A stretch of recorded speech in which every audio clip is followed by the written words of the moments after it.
Ever wish you could dynamically zoom or pan that reference photo in Lightroom, just like your active one? It's a common desire, especially when you're meticulously matching details, but here's the reality: the reference view, while incredibly useful for comparison, treats the reference image as largely static.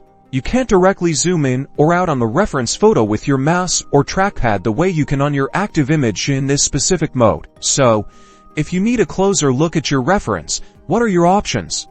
Your first and simplest method is to open that image in its own Loupe view.